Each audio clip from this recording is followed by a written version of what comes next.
أعوذ بالله من الشيطان الرجيم. بسم الله الرحمن الرحيم. إذا وقعت الواقعة ليس لوقعتها كاذبة خافضة رافعة إذا رجت الأرض رجا وبست الجبال بسا فكانت هباء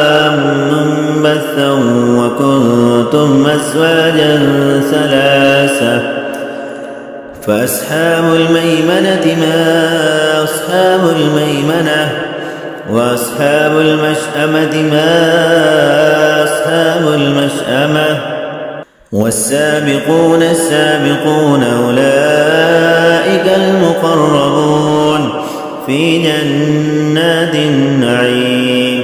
ثلة من الأولين وقليل من الآخرين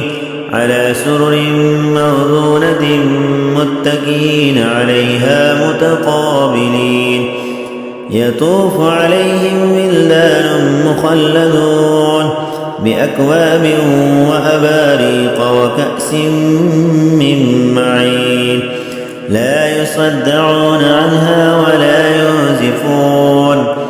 وفاكهة مما يتخيرون ولحم طير مما يشتهون وحور عين كأمثال اللؤلؤ المكنون جزاء بما كانوا يعملون. لا يسمعون فيها لغوا ولا تأثيما إلا قيلا سلاما سلاما. وأصحاب اليمين ما أصحاب اليمين في سدر محضود وطلح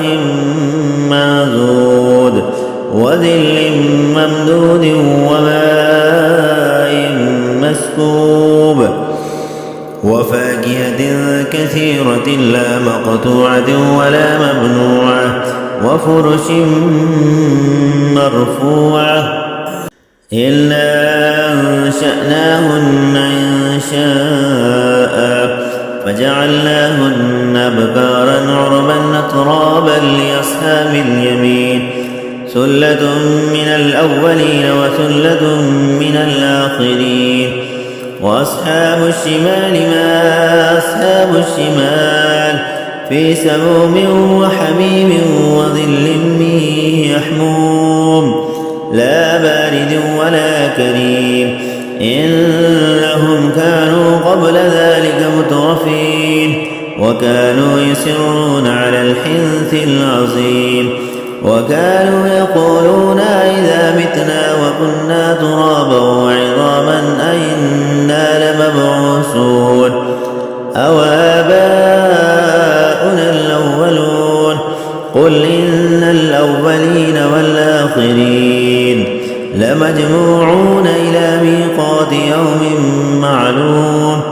ثم إنكم أيها الضالون المكذبون لآكلون من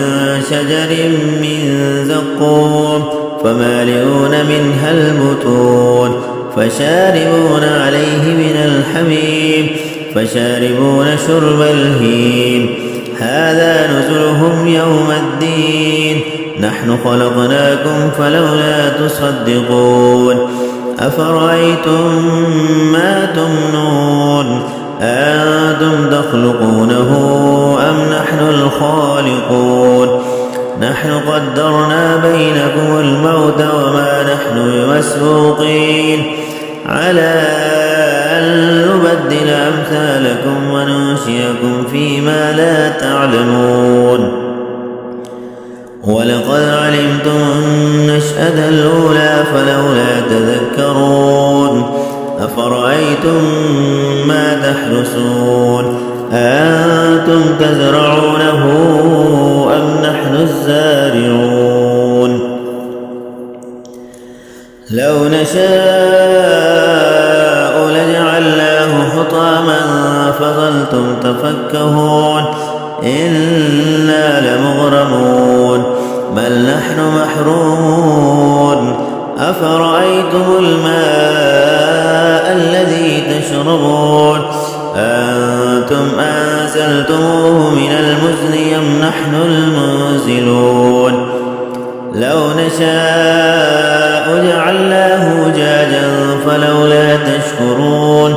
أفرأيتم النار التي تورون أنتم أنشأتم شجرتها أم نحن المنشئون نحن جعلناها تذكرة ومتاعا للمقوين فسبح باسم ربك العظيم فلا أقسم بمواقع النجوم وإنه لقسم لو تعلمون عظيم إنه لقرآن كريم في كتاب مكنون لا يمسه إلا المطهرون تنزيل من رب العالمين أفبهذا الحديث أنتم مدهنون وتجعلون رزقكم أنكم تكذبون فلولا إذا بلغت الحلقوم وأنتم حينئذ تنظرون ونحن أقرب إليه منكم ولكن لا تبصرون فلولا إن كنتم غير مدينين ترجعونها إن كنتم صادقين فأما إن كان من المقربين فروح وريحان وجنة نعيم وأما إن كان من أصحاب اليمين فسلام لك من أصحاب اليمين وأما إن كان من المكذبين الضالين فنزل من حميم وتسلية جحيم إن هذا لهو حق اليقين فسبح باسم ربك العظيم